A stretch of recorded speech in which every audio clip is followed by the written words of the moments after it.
Because we believe in a holomorphic body. You know, we actually believe that the body and the soul, we don't believe in this separation of the ghost in the machine. We actually believe that there is a profound relationship, which is why our worship is in the body. This is why we believe in the bodily resurrection.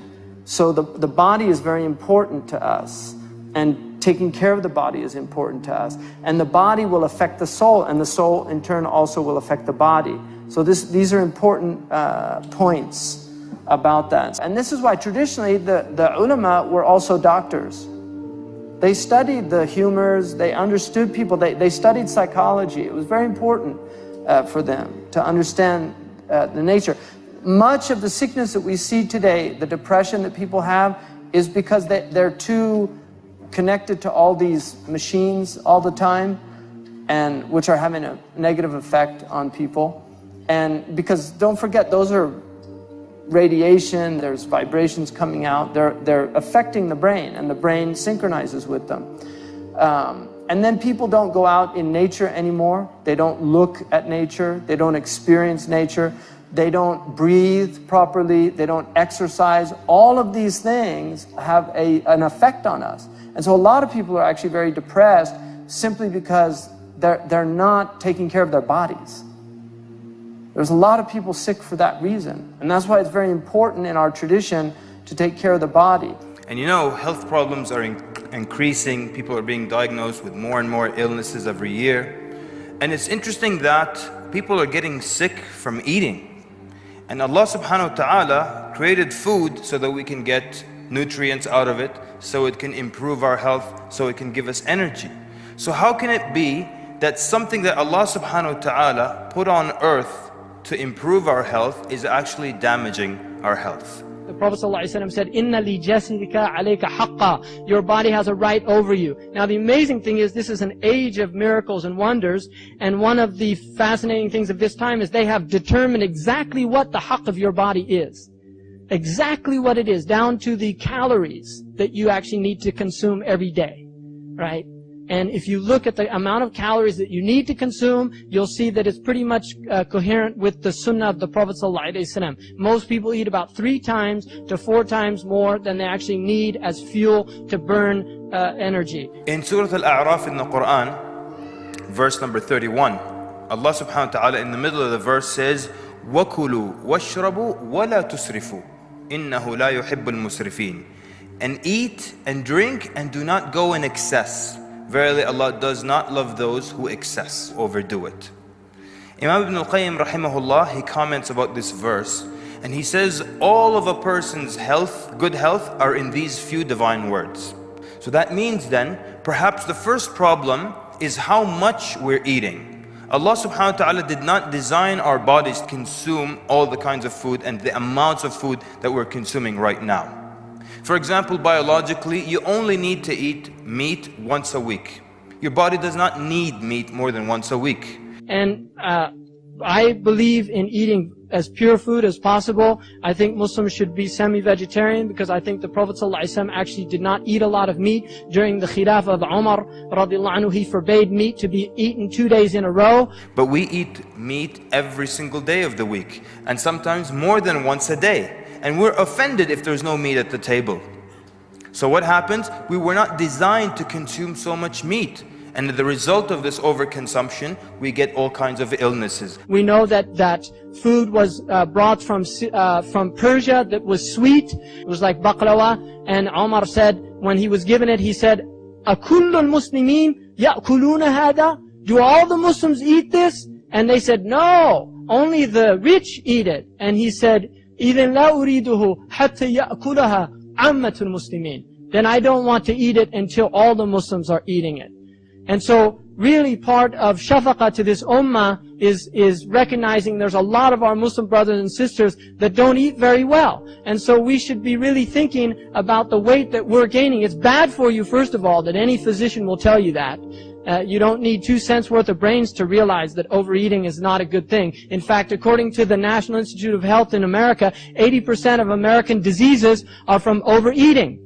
And the other thing is exercise. The Prophet ﷺ exercised. We know that. He actually exercised. And he said that your body has a right. And they used to walk everywhere. And we know that the Prophet ﷺ had a flat stomach according to hadith. And he didn't like fat stomachs. And he used to say to people, هذا كان خيرا لو كان في غيرك. This thing that you're carrying around, this extra weight, would look a lot better on somebody else. In other words, that fat that you've got would look better on a skinny person that needs to gain some weight. And Umar, in the Muwatta of Imam Malik, there's 2 hadiths about meat. And both of them are warnings about meat. One of them says, إِيَّاكُمْ وَاللَّحْمْ فَإِنَّ لَهُ الضَّرَاوَةَ كَالضَّرَاوَةِ الْخَمْرِ. Beware of meat because it has the addiction like the addiction of wine. And I recommend for people to read 2 books if they really want to understand this stuff, because it's totally coherent with the Sunnah. One of them is called Diet for a New America by John Robbins, which is an analysis of the meat industry and the wretched things that they do to animals, because we are against the mistreatment of animals. We have to have humane treatment of animals. Part of the ihsan of killing an animal is that you sharpen the knife, that you don't sharpen it in front of the animal, that you give the animal water before you actually sacrifice it, that you don't drag it to where you're going to sacrifice it, you lead it gently, that you don't show it the knife until the last minute when you pull it out quickly. I mean, those are all part of our sunnah that you'll find in the books of fiqh. And now if you go look how they treat animals, it's wretched. And you're eating, that meat that you're eating has part of that reality invested in it. Really. Part of the torture that goes into all those animals, that's part of what people are eating. All that fear and that adrenaline that those animals release constantly into their flesh. That's part of what the people are eating. And that's why everybody's in this state of fear and anxiety.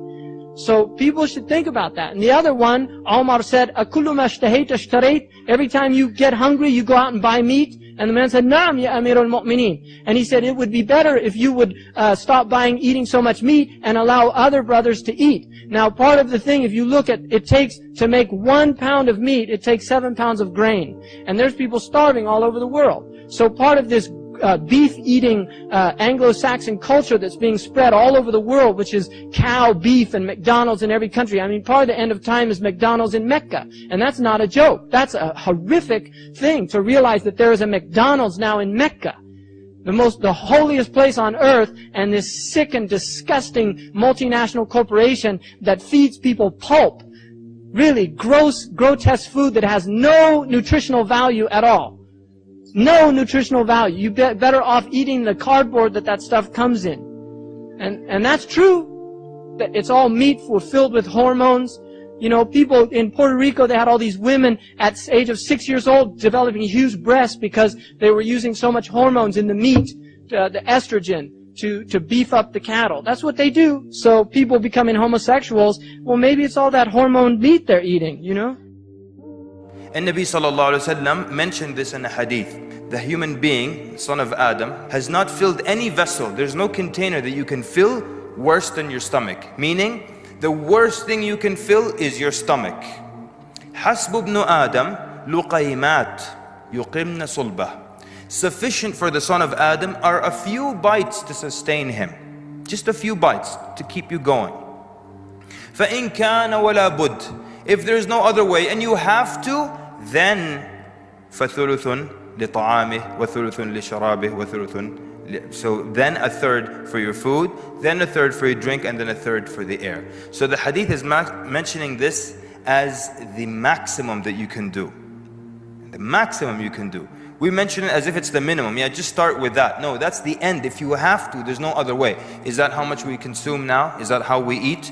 How many of us today eat just a few bites to keep us going? Basically, you eat to remain alive. You eat to live. But what happens? We live to eat.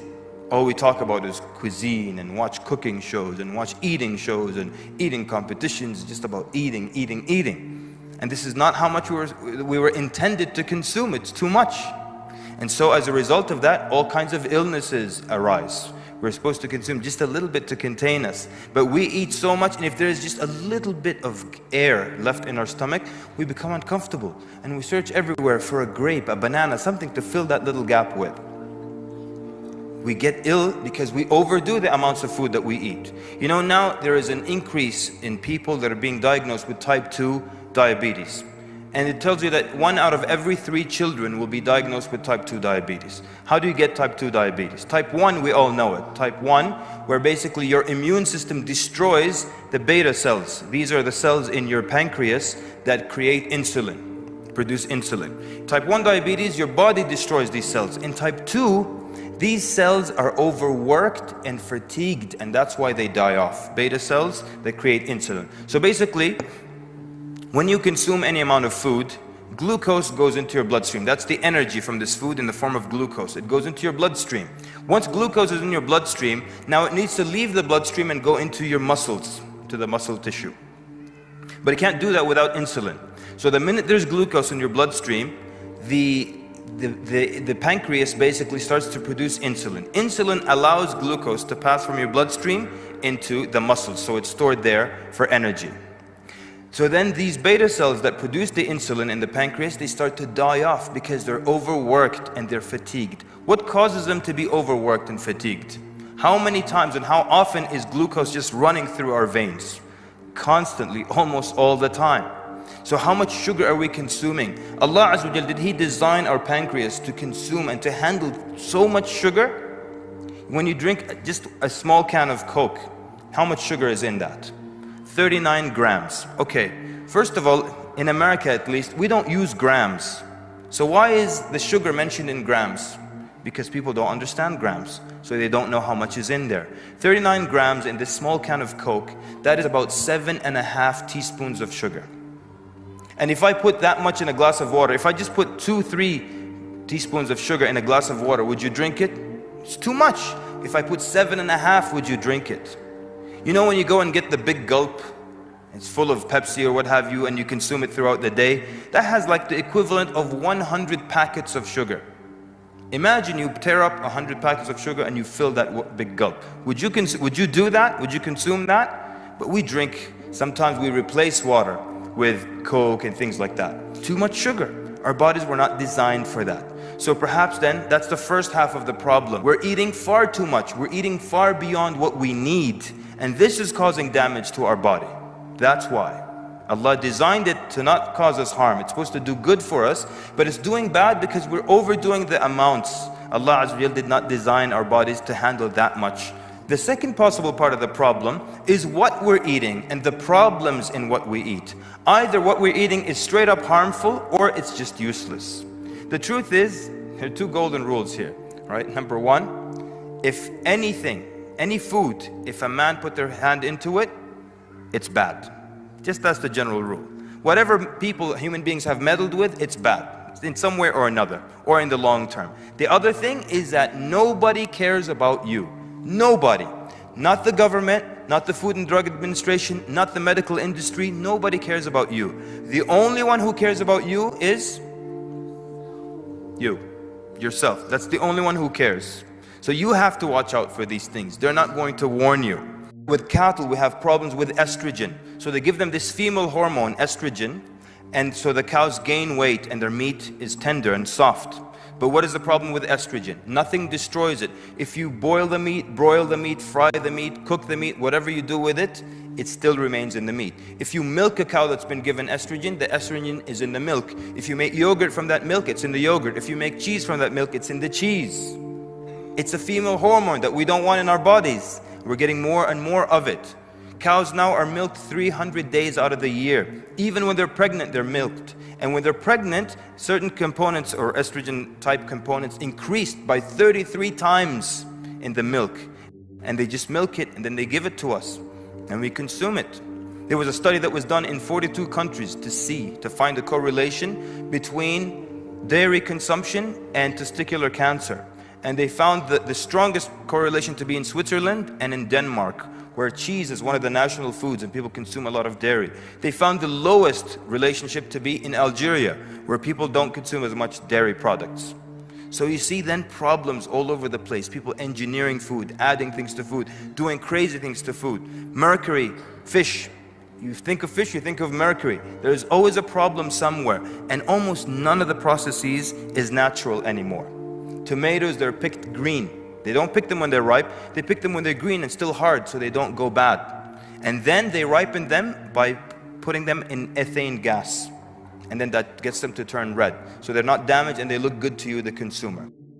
So the answer then, if you can buy organic, eat organic. Decrease the amount of food that you eat. You don't need to eat that much of anything. And if you can grow, of course, grow, and be very aware, read, be very conscious of what you're consuming, what you're putting into your bodies. Jazakumullah khairan for your attentive listening. Sallallahu wa barak ala